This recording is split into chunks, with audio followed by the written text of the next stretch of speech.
Welcome, everybody, to the OBBBA, What Christian Business Owners Need to Know webinar. Thank you guys for joining us. We are going to give about 1 minute to let friends join in, make sure that they get in and can see the screen, hear us. But just want to say welcome. I am Rachel Dillon, and Marcus Dillon is my husband, not my dad, which some people have gotten that wrong in the That was like past. a low blow to start the webinar. God bless. So, I just wanted everyone to know what kind of webinar this was going to be. yeah.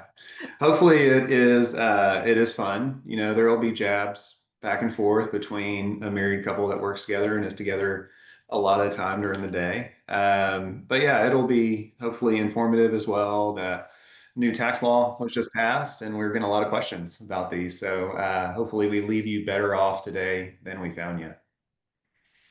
And for those that are already here, if you want to type in the chat, you can already go ahead. We hope that this is a bit interactive. The chat panel and the Q&A will be open for questions and comments. And so in the chat panel, if you want to say hello and what industry you are part of, what industry your small business is a part of, we'd love to see and hear. Yeah. And we've got a team member, Amy McCarty, who's our director of operations at DBA. She's in the background helping us uh, with questions and Q&A in the back, chat as well. So, All right.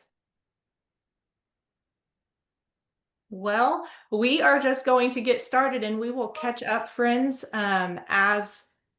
as we go along. I see some chats coming in. We have some manufacturing, some IT services, some other fellow accountants, dentists. So this will be a lot of fun with different industries represented, and hope to be able to address everyone's needs and clarify any questions or reservations that people are currently having. So, Marcus, you want to kick us off with a prayer? yeah, I'd love to. So, dear God, we just thank you for today. We thank you for this group of people and the impact that you can do in and through them for the businesses and the families that they care for. Help me remember to use my voice for your kingdom with a holy confidence that comes straight for you. Remind me of who I am as your child and the authority I carry because I am yours. In Jesus' name we pray. Amen. All Amen. right. So this has been a popular topic. Rachel, I think we wanted to put this together for our friends who also lead businesses with a Christian mindset, and really care for others. So we're going to talk about a lot today that we care about, whether it's charitable giving, caring for team members, caring for clients, caring for patients, whatever that may be, given your industry. But then also being a good steward of the businesses that we run and the gifts that we've been given. So why don't you kind of tell us what we're actually trying to cover today in an official term? Yeah, for sure. The new tax law is definitely reshaping opportunities for Christian-owned businesses. And so this webinar today will be the first in a few-part series. You did hear me right. I did say few-part series because I don't know how many parts we will need to have, but we definitely feel called to encourage small businesses and the unique opportunities that we have to live out our faith with the resources and leadership opportunities that we all have because of our assignments as small business owners. So throughout the webinar and at the end, we will ask for additional, clarifications or questions that people have that we can continue to address in future webinars. So hopefully this is helpful and you have the opportunity to share what those might be.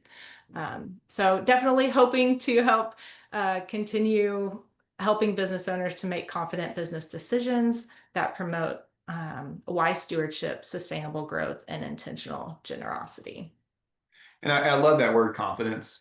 Just, that I think we're all pulled in a million different directions, running families, running businesses, being, just kind of people day to day. And I think giving people that confidence to make wise decisions, being of counsel for a lot of friends and clients is also a huge blessing on our side.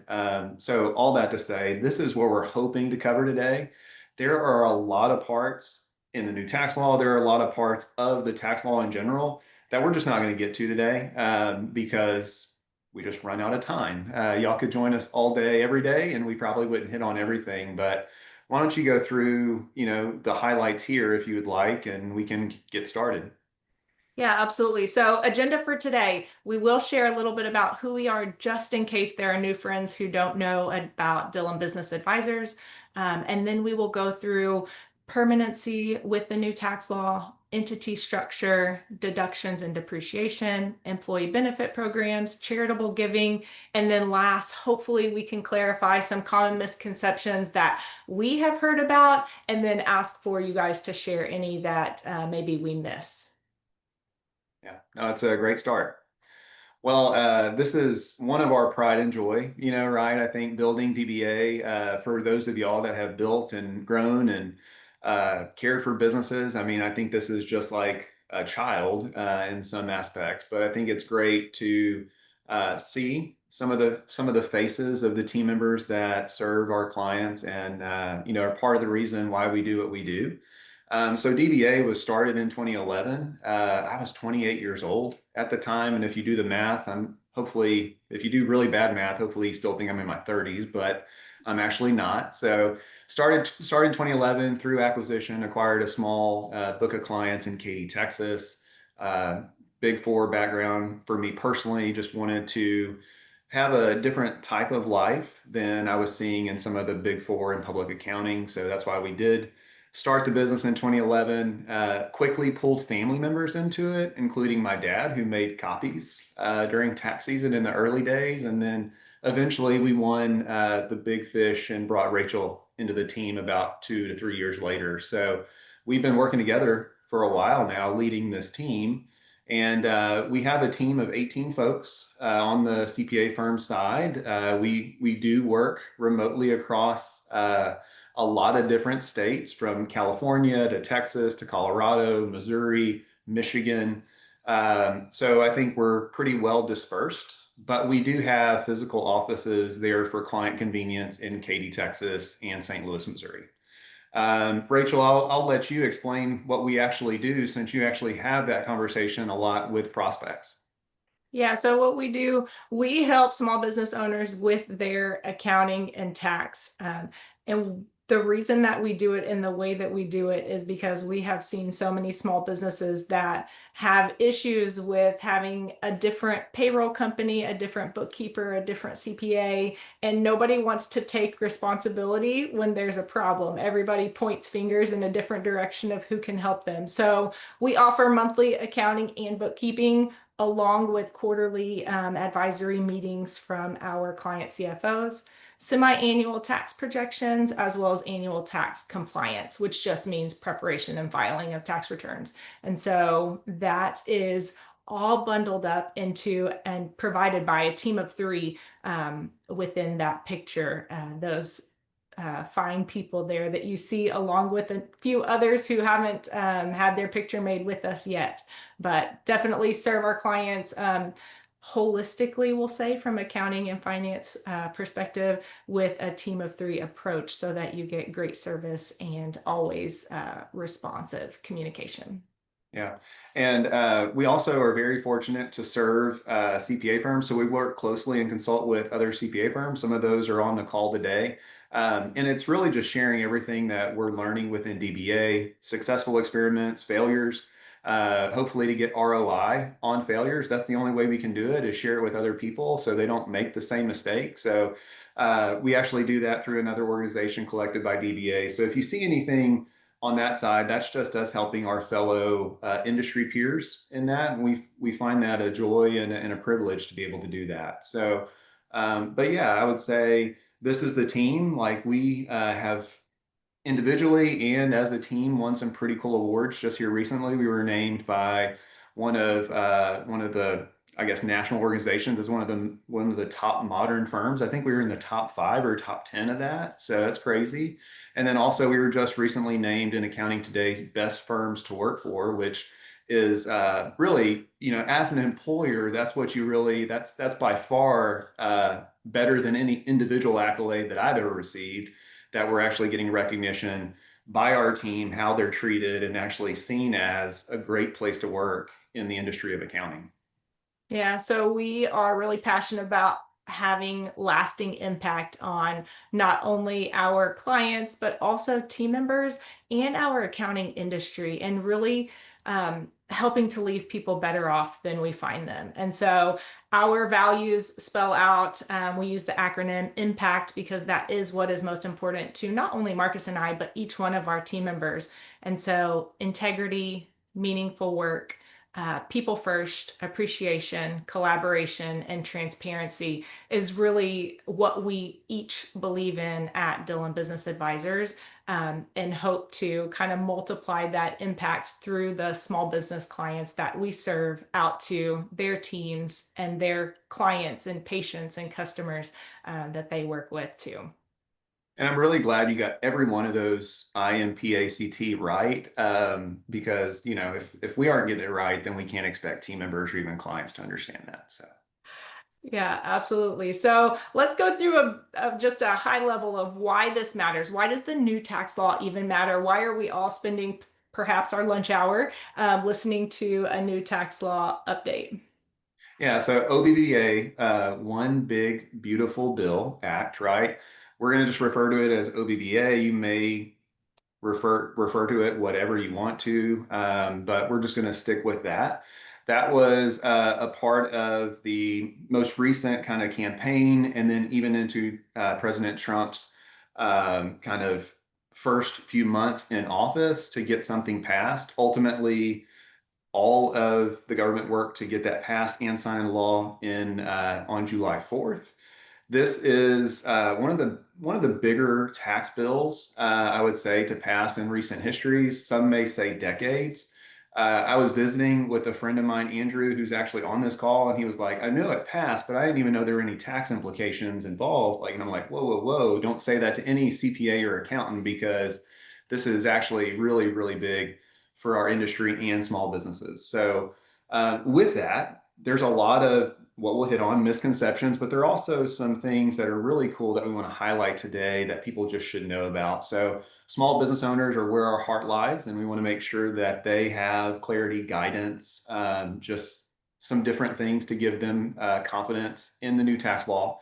And then taking that a step further to Christian business owners, right? And so we feel called to an even greater responsibility to care for others and the stewardship of the businesses and the resources we've been given. So that's why this matters. That's why Rachel and I are setting aside some time today to visit with all of you, and then hopefully build upon this intro, if you will, and actually bring in other DBA team members who are maybe a little bit more technical than myself or Rachel to actually give some scenarios and some different guidance on specific strategy over the next few weeks and months. Yeah, absolutely. So we promised that this was going to be a little bit interactive. So we are going to launch a polling question. We do ask that everyone participate. No one is disqualified. So let me see if we can launch this. When making business decisions, which factor most influence you? So one choice, which factor most influences you? And I like that you made this single choice and not multiple choice, because then we can actually make sure, that we stay on track today with what people are actually wanting to hear about and how they make decisions. Yeah, we'll give a couple more seconds as people are voting in, and then I'll share the results. And each one of these is very important, I would say, right, in their own regard. So this is really an individual question. What factor most influences you? All right, so sharing those results, hopefully everybody can see those. Tax savings was our lowest area, and then business growth potential and alignment with Christian values were kind of our top choices there. Yeah, and for the people that didn't pick tax savings, we're actually going to remember you. And whenever you're kind of going through your year-end tax plan and saying, why am I paying so much tax? Then we can just bring that question back up. Is kind of where we need to be. So. Uh, But yeah, no, that's great. That'll help kind of drive a lot of reinforcement of what we were already thinking for today's webinar. So let's go ahead and jump right in, Rachel. So OBBBA, did provide some permanency. And I like to say permanency because it just means it's permanent until someone changes it, right? So a lot of things were set to either expire or go back to a retroactive tax law at the end of 2025. So that was a big push to actually get something passed this year. Part of that is that first thing, those lower individual and corporate tax rates. Now they're not going lower than they were right now, but they were set to increase. So everyone's counting it a win that they are lower because they're not increasing. So take that as you will. But that is a huge win.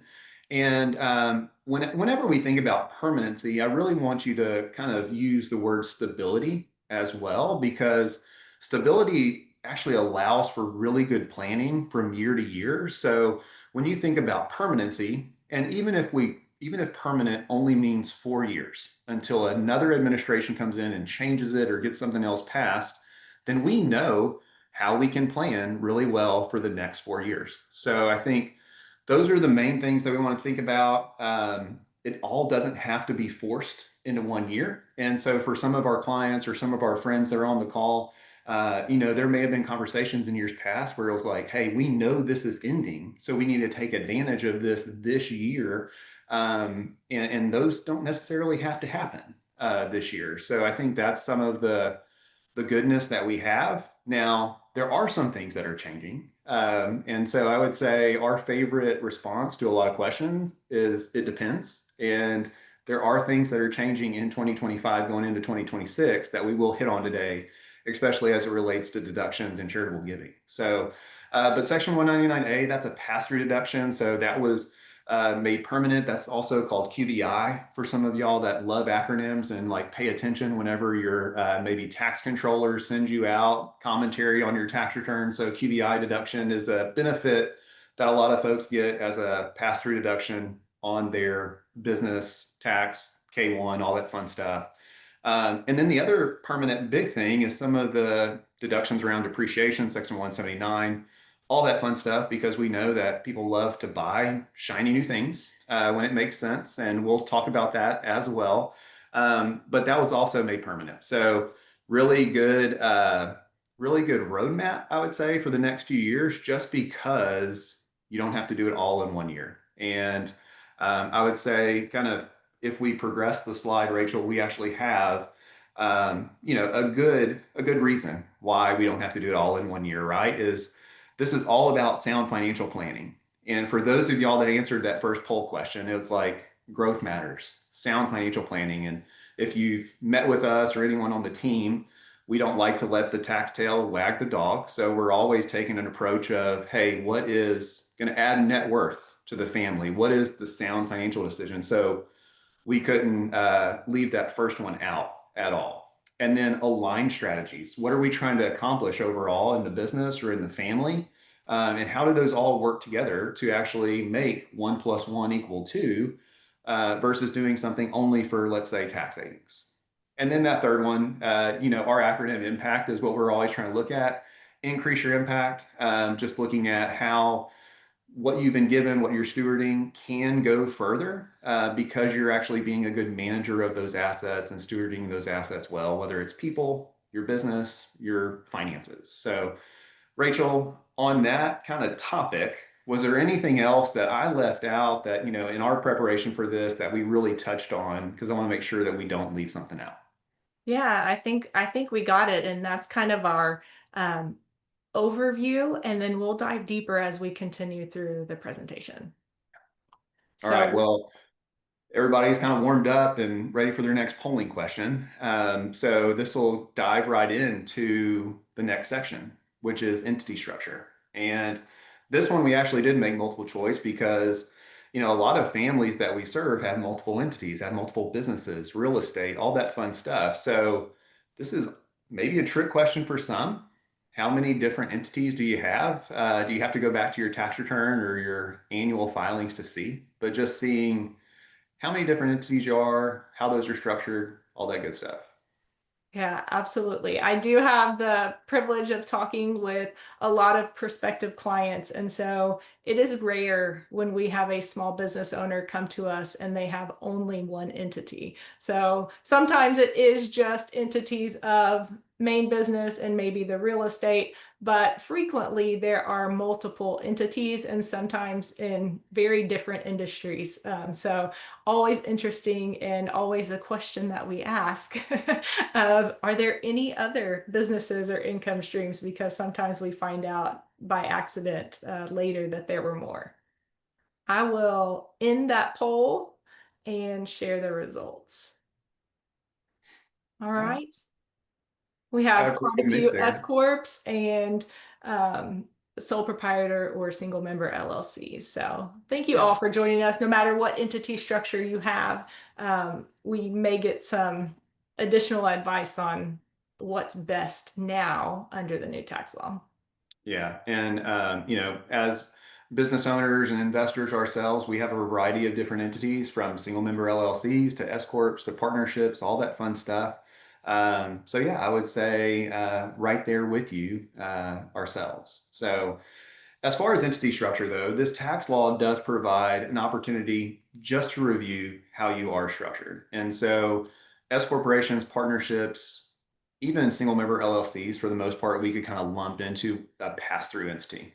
So, that means that instead of the business paying federal income tax on its own, that actually passes through to your personal income tax situation on your personal tax return, the Form 1040 via likely a K1. And then that actually kind of filters into all your other income, investment income, wages, investment properties that may be owned individually. And so those pass throughs have historically been the way that most businesses have been owned for the last season that we've been in. Early in my career, or even a little bit before I got into public accounting 20 years ago, there was a wave of C corporations, and C corporations definitely had a benefit in the market. And then we started to see some of that come back in the last decade. And now moving forward, there's also a reason to have that discussion about the benefit of C corporations. And so with C corporations, you have to be aware of double taxation, right? Because that C corporation is a separate entity in the eyes of the IRS and it pays its own income tax. And so a lot of times that income tax rate could be lower. It could be 21% versus your individual income tax rate. But if you need to get money out of that C corporation, you either have to declare a dividend or you have to pay wages, which then has a second layer of tax on it, most likely. So there is some analysis that needs to be done whenever reviewing your path-through entity structure and if you're going to make any changes. So all that to say that, and I know that was a quick elementary lesson on entity structure and taxation, but that's kind of the difference between a pass-through and a C corporation. Now, there are benefits to a C corporation, and some of those are becoming more and more beneficial under the new tax law. One of those is the qualified small business stock expansion. So, part of that is aimed directly at C Corp holders. And I would say is a real big talking point, maybe even a misconception with some of this tax law. Hey, you can sell your business, recognize no gain on the exit. Uh, that could be true, but it has to be certain industries, and it also has to be certain entity structures, which is that C corporation. Which, if you were an S corporation and you want to move to a C, there's a window of time where you have to pay attention to some things. But all that to say, the QSBS expansion does provide some opportunity, and I know we'll get into a scenario here in a bit to talk about that specifically. And whenever you look at the different options that you have as far as taxation, you really want to take a multi-pronged approach to make sure that it works specifically for your individual situation, right? Like when we back up your portfolio of businesses, your portfolio of investments, what's going to all come together as the most tax efficient and optimized way to operate, right? So one of those may be a mix of a handful of different entities. And so this last thing on the entity structure that was changed was SALT deduction. So SALT stands for state and local tax. With some of the pass-through entities, you are able to take advantage of pass-through entity tax, which is another acronym. You're going to have all the acronyms by the end of the day. You're going to memorize them. So there will be a quiz sent out after this. But PTETs are a part of that discussion. And that means that the actual entity can choose and elect to pay maybe a state tax at the entity level, and it doesn't pass through to the individual situation because you're limited or you have been limited to a $10,000 cap in years past. Well, with the new tax law, they raised that cap from 10,000 up to 40,000 for some people. And we'll talk about that later as well. So if your income, your adjusted gross income before deductions is $500,000 or below on your individual tax return, then you actually get benefit of that increase going from 10,000 to 40,000. But the minute you go over 500,000, you start to phase out of that 40,000, and it quickly phases out from 500,000 to 600,000 in adjusted gross income. That whole additional $30,000 benefit goes away. And anybody that's over $600,000 in AGI is back to the $10,000 cap. So while it's being raised as like a benefit, especially to most taxpayers, it definitely isn't a benefit to the highest income earners moving forward. So something to pay attention to. And we'll go through a scenario here at the end about how we're paying attention to that 500,000, dollar amount and what we can do to make sure that we are capturing that additional $40,000 limit. Because here in Texas, we have high property tax. In other states, you have state income tax. That's why the PTET was introduced, to kind of make sure that some in other state income tax states were taking advantage of deducting income taxes. But here in Texas, we don't have personal income tax. We have property tax. So a lot of us have been limited over the last few years. And I would say we ran the numbers on this after it was passed into law. And what was it? Like 70% of our clients were actually limited to not being able to deduct all their state and local tax. Yes. Yeah. Yeah, So, so so super important, and something yeah, that our team is definitely paying attention to, especially for those that are kind of on the bubble, that are near the 500,000, making sure that we can advise them well and help them take advantage if it makes sense. yeah. So going forward to the next slide. Um, Hey, before we move on, oh, can we go through QSBS? We're yeah. going to quiz you. QSBS stands for Qualified small business stock, awesome. SALT stands for, state and local tax, and PTETS stands for. pass through entity taxes, Okay. And then those pass-through entities are partnerships, S corporations, pass throughs, and PTATs relate to state income tax. perfect. Just making sure. You always say you can't pass again on your CPA exam. So If I was to take it today, it would not keeping be you passing. fresh, right? Keeping you Yeah. fresh. All right. Well, and what we look at for all business owners, especially, our clients, is if that taxable income is well below 500,000, or well beyond 500,000, sorry. That's whenever we start to kind of put our thinking cap on and say, okay, what other things exist? Because we do want to take advantage of that increased SALT deduction. We do want to take advantage of some of these new C Corp benefits that exist. So that's the first pass, right? If taxable income is well beyond 500,000. And then that second test is the businesses that they kind of own and operate are diverse. So diverse service lines and or multiple locations. It gives us options, right? As counselors, as advisors, that we can go in and see what options exist given the current tax law and see, okay, does it make sense to have maybe a management company that does services for all of these businesses that are kind of our family businesses? And could we make that service, owned by a C corporation? And you can't structure businesses only for a tax advantage. The IRS is very clear about that. Like you couldn't own a single CPA firm and say, I'm going to do marketing services for my single CPA firm and charge yourself a rate just to avoid some pass-through entity to lower it below 500,000, the IRS would come in and see that that really doesn't pass the smell test because you're not providing those services to other CPA firms in this scenario. And so they would come in potentially and you know consolidate that down and probably make you owe a lot of money if they actually caught you, which is an asterisk, right? And actually made you consolidate it all. So obviously, we don't do things based on whether or not we're going to get caught, right? That's where integrity and ethics come into play, and where we're doing things and making sound decisions based on what we know to be true, and always doing the right thing. So those are the two things that actually allow us to really consider multiple entities and types to take advantage of some of these new tax laws that are coming into play. Yeah, absolutely. So, entity structure, that first slide, this is just one scenario of how you can take advantage of that under the new tax law. Yeah.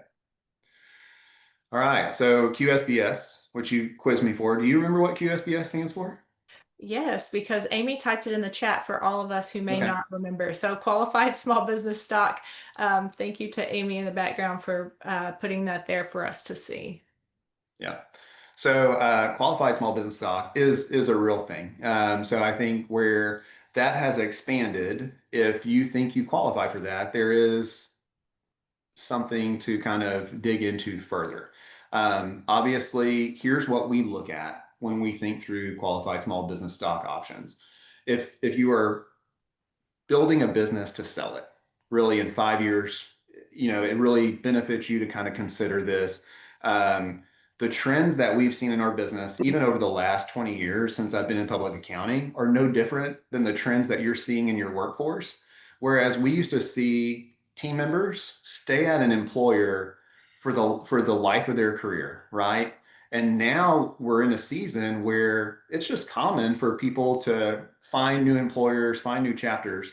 And that's actually now existing in small businesses. So, where a lot of people started a small business and viewed it as a marathon, I'm going to run this business my entire career, and then I'm going to retire or sell this business at the end of my career.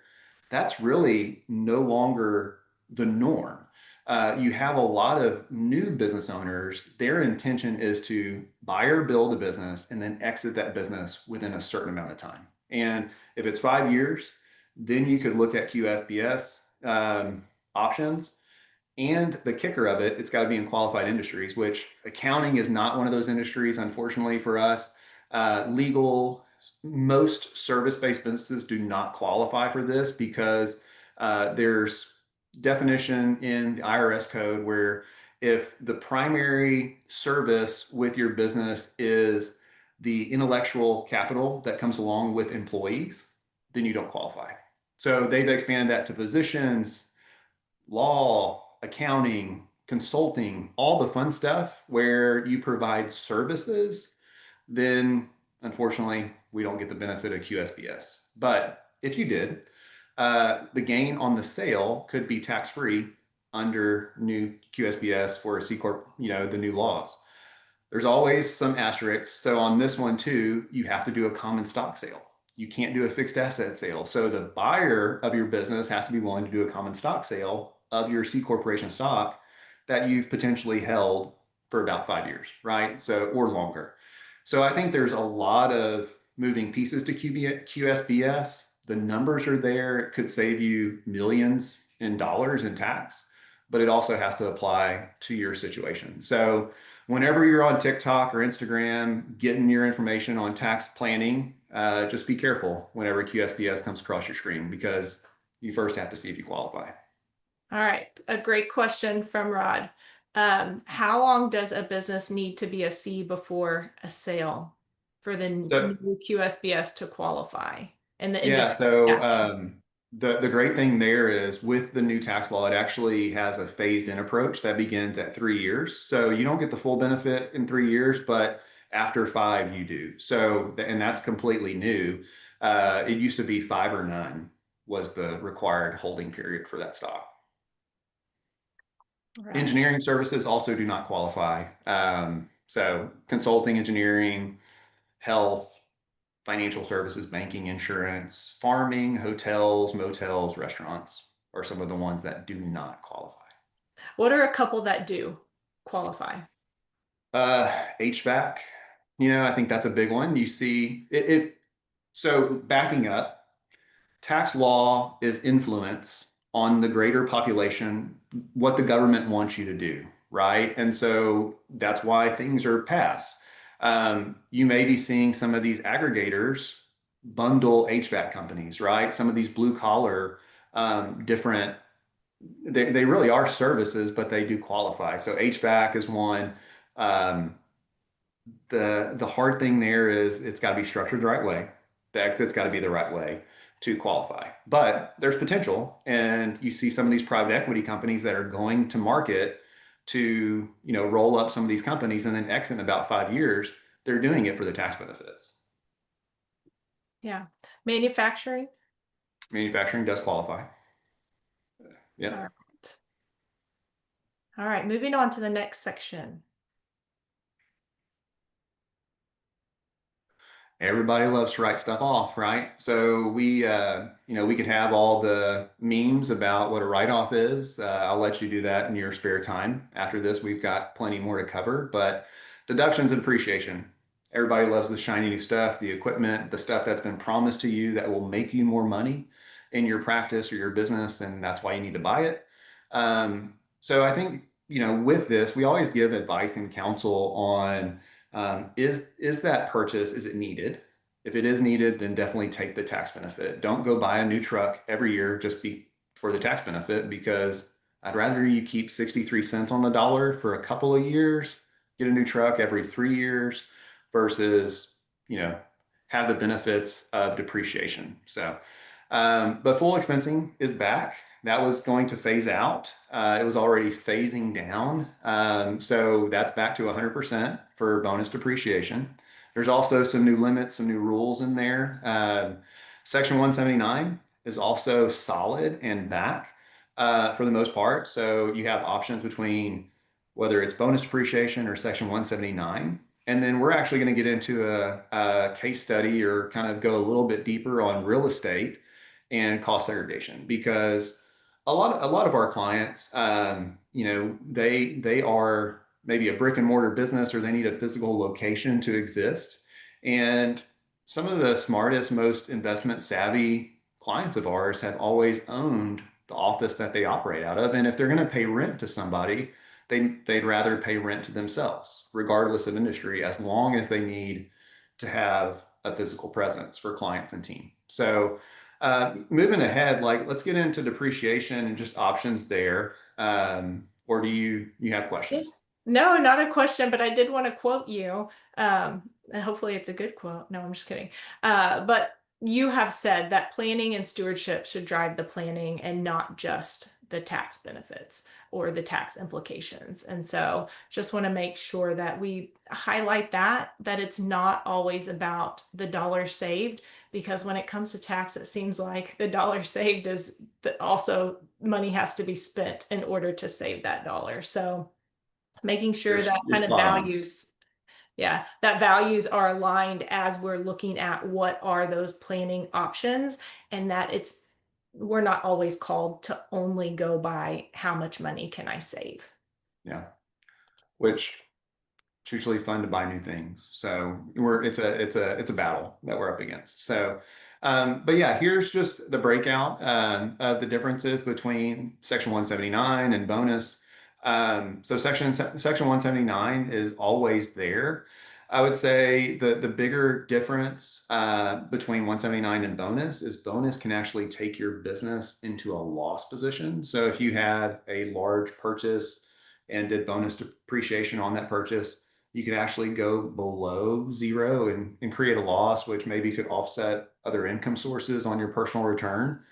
Section 179, you're limited to your net income. It would just take you down to zero and then exist as a carryover. So those are the big three. Election required, yes or no. Leave that to your CPA or tax professional. That'll be part of the tax return. There's nothing that you need to send into the IRS when you buy that asset. And then, we look at flexibility.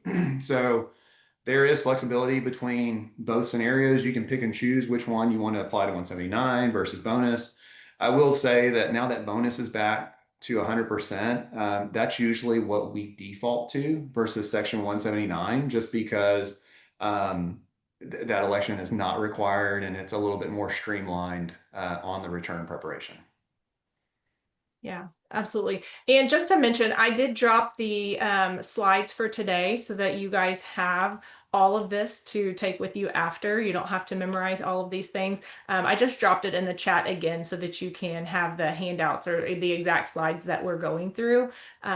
Fun fact about Zoom, if you're not in the chat when it's put in there, you may not see it. So I just keep adding it a few times, making sure that everybody has the opportunity to download that if they would like a PDF of what we're talking about.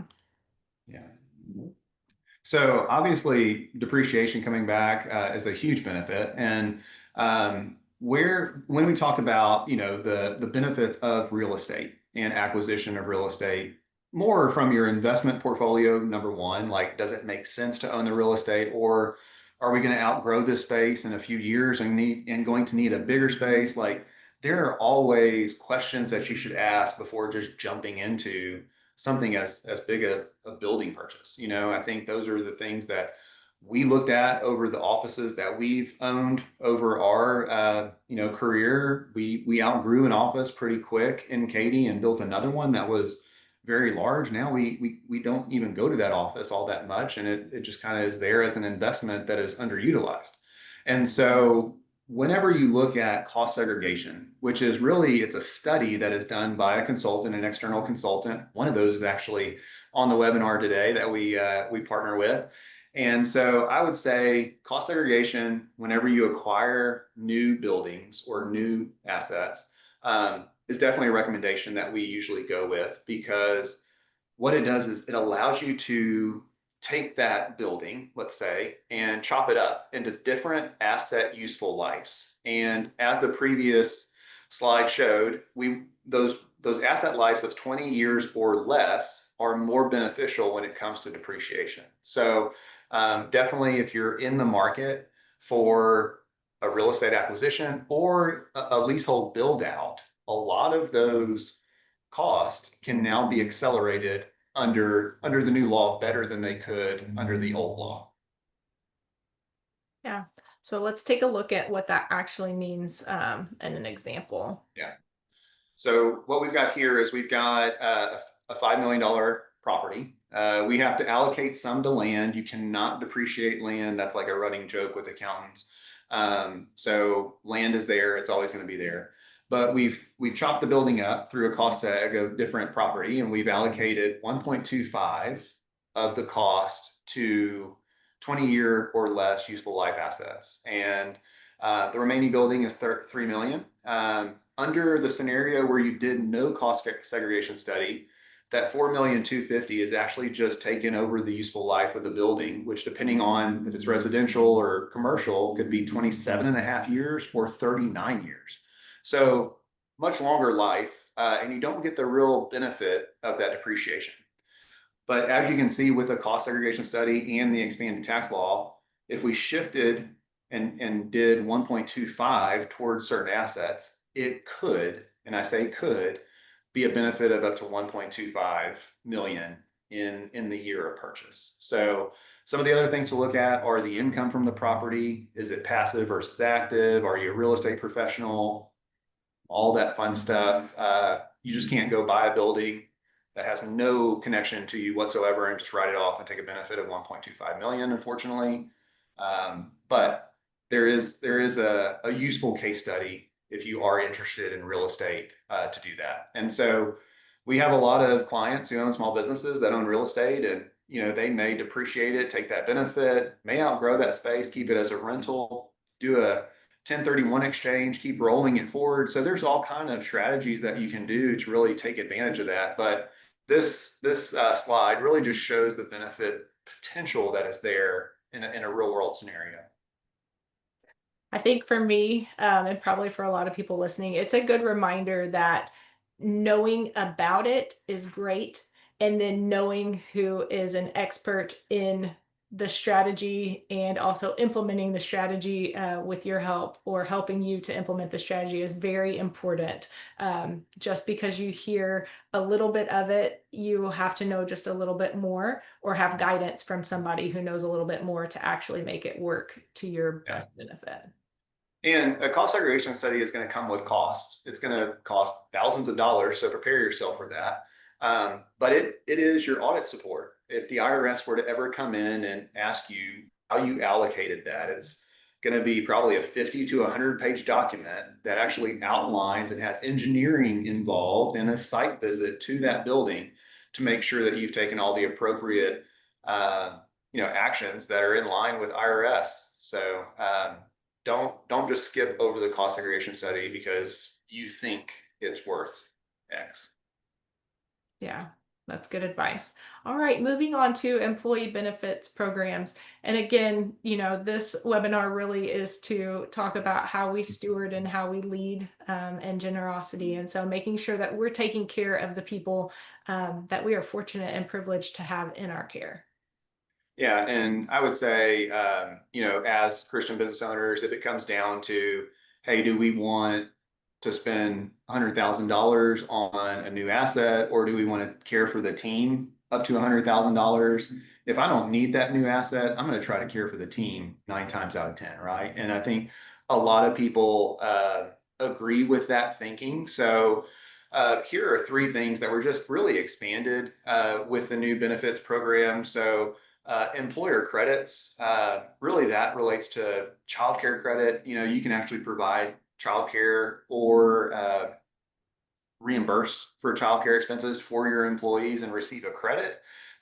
If any of y'all are that nice, I'm sure you're going to have a lot of people apply to work for you. But just knowing that that's expanded up to 40% and 50% of that cost for small businesses, it's just got some caps involved. So if you're looking to care for your team that well, I think that's something to kind of be aware of. Now, you also can't do that for only a select class of team. Let's say your family works for you and you want to provide childcare for only your grandkids, but none of the other employee kids. That's not going to work. So I think you have to do it across the board and make it legit to kind of have that be a thing. So, but dependent care assistance is a real thing. The other one is adoption credits. We know that a lot of people have adoption on their heart.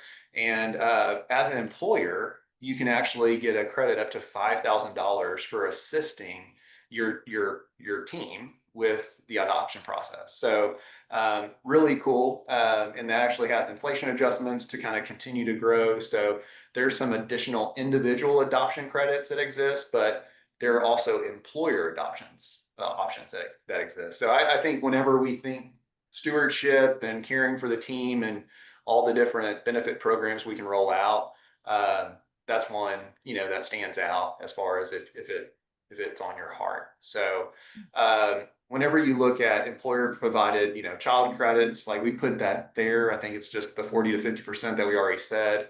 7,500 for dependent care is that cap, which was increased, and then the adoption credit of 5,000. So Rachel, did I miss anything there?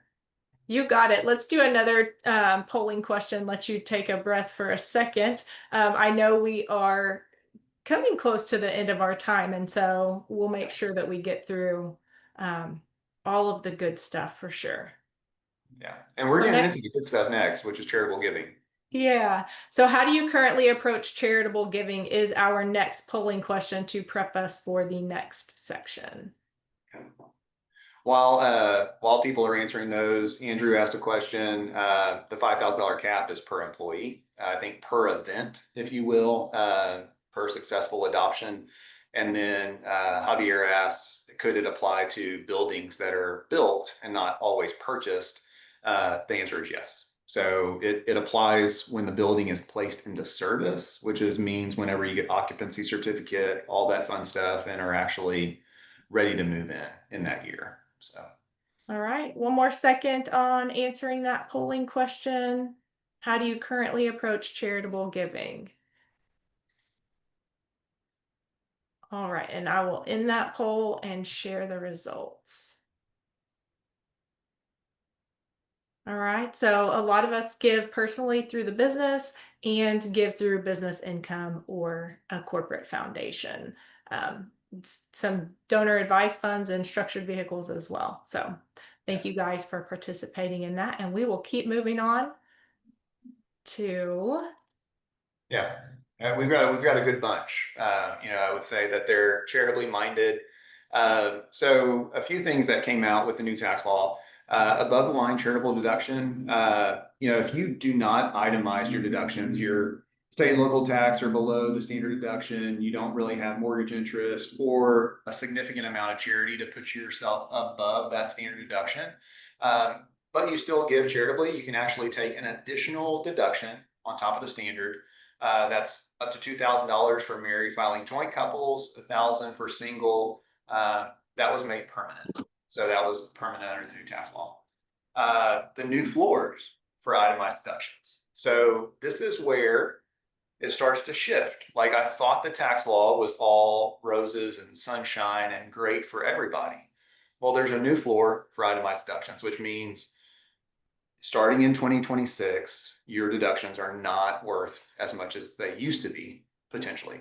And that applies to people in the highest tax bracket. So we're going to go through a scenario here quickly to show you what that really looks like. But it is a haircut of 0.5%. And then contributions, singling out charitable giving, they have to exceed 1% of your income before they are deductible. So, or get a haircut. We'll show it here in a bit. The other thing here is permanent increase in AGI. So you can still give up to 60% of your income to charities. And then that is based on AGI. So Hunter, most of this is based on AGI before deductions, which is kind of gross in the personal income tax world, if you will. And then what this really brings to light is some opportunity in 2025. So going forward, you may hear about bunching, you may hear about consolidating giving into any one year. That is likely going to be a benefit in 2025. And so I know that some of y'all already work with donor advice funds. There are a lot of great donor advice funds out there, whether you're going directly through your broker like Fidelity or whoever you use. We've partnered up. We really like the National Christian Foundation. We know Charitable in Houston, and I would say there's some additional options that you have whenever you work with a donor advice fund like that. So, but yeah, let's go ahead and get into the scenario, if you will, just to show the benefits and the differences, right? So differences under 2025 rules for those non-itemizers, no deduction available. We hit on the 1,000, 2,000 itemizers, 60% of full deductibility. 2026 and beyond, you have that new floor, which then comes in the caps, right? So the 60% cap still remains, but you're starting to phase out of benefits. And then for corporations, don't want to leave those guys behind because you may have a corporation that gives. There's also some limitation there. So a lot of our clients usually give through the pass-through entities if they're going to do it at the business level or give individually. There's always been some holdup if it's a corporation. So, but still options.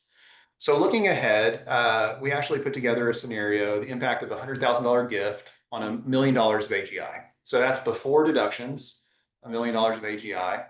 This year, you're getting full deductibility up to 60%. So that $100,000 qualifies. There's no phase out. And your tax benefit is 37%. If you're at $1 million, you're in the highest tax bracket, and that's $37,000 tax savings. So we don't give charitably only for tax deduction purposes, but obviously we're speaking to it because there may be a benefit. So 2025 was that scenario. 2026, let's go ahead and put that up there. So we've got the new 0.5% floor. We're only getting 95,000 of the deduction allowed, and that is capped at 35%. So the tax benefit in 2026 of that same $100,000 deduction is $33,250. So if you're trying to make the most of your giving, a donor advised fund kind of preloading some of those for benefit in 2025 may make sense. would highly recommend that you, if you're in that scenario, talk through it with your professional tax advisor, CPA, or if you work with somebody like Trey. Perfect. Let's go into some common misconceptions. And this is where you guys can put in the chat. If you've heard something that we don't cover here, please feel free to put that in and we will address that. We're still doing good and want to get through just a couple more slides, but definitely want to hit these. So Yeah. let's go here. The pace always picks up about midway. Yeah. First misconception is everyone will be better off under OBBA. For the most part, that is correct, but your higher income earners, as you could see with just the charitable impact on the last few slides, that is not the case. So yeah, SALT cap was completely repealed. As we mentioned, 10,000 phases out, at 40,000 phases back out to 10,000 after 600,000 of AGI, something to think about. OBBA permanently lowers tax rates across the board. Kind of an asterisk there. We covered that early in the webinar, right? Like everything was set to go up, but it's not lower than it is today. So depending on the talking head that's telling you that, you may agree with it.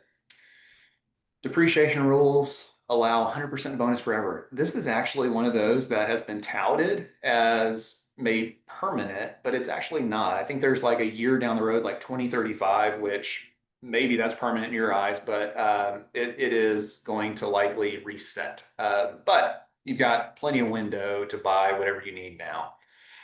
And then this last one, Section 199Z, is a new small business credit. So I got really excited when this first came out because I started, doing research, whether it's through our professional tax research or ChatGPT, and it kind of said, "Hey, 199Z, you qualify all this stuff." And I'm like, I haven't even heard of this, but it sounds awesome.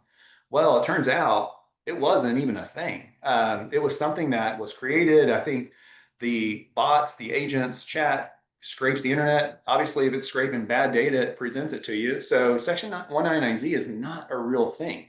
So just be careful where you get your advice. Always go to qualified professionals or directly to the source. If you want to geek out and go directly to the IRS, by all means, you can. But 199Z is not a real thing. Okay, perfect. All right, let's look at kind of applying these new tax laws to a example client. Yeah. Real quick, like we're just taking a common example of like a scenario where, our controllers, our advisors, they're looking at clients throughout the year. We do a tax projection in October, November. If we had this client who is sitting around 500,000 of OBI, which is their business income, had 200,000 of wages, that's about 700,000 of AGI. We know that before the end of the year, then we can actually do some planning around it. Obviously, they have high property taxes in Texas, and we know about that 10 to 40,000 back to $10,000 SALT situation. So, in this scenario, the way that DBA would approach it is we'd be looking at strategies that align with the family to kind of make sure that they can optimize and get some of that tax benefit, if you will, to get back below 600,000 definitely, but even maybe $500,000 or lower. So the scenario and the kind of options that we would present are depreciation. We've already talked about the benefit of that. Year one, you maybe can kind of get that into this year in an immediate benefit. The timing of revenue, maybe there's some things that could go into the next year if they don't get billed or done. Same with expenses. Maybe we could pull some of those expenses into this year, supplies, whatever that is. And then we get into retirement planning because retirement planning is something that we love to consult on. So obviously, it adds to the family's net worth in addition to family wages. So those are some of the strategies that we would hit. The one thing that you do not see on there is charitable giving because this is all above the line. Like we could give all the money charitably after the fact, and we're still going to phase out of that $10,000 to $40,000 benefit. So that was a real quick scenario on like what our team does throughout the year to make sure clients are properly optimized for taxes. Yeah, let's do one final poll.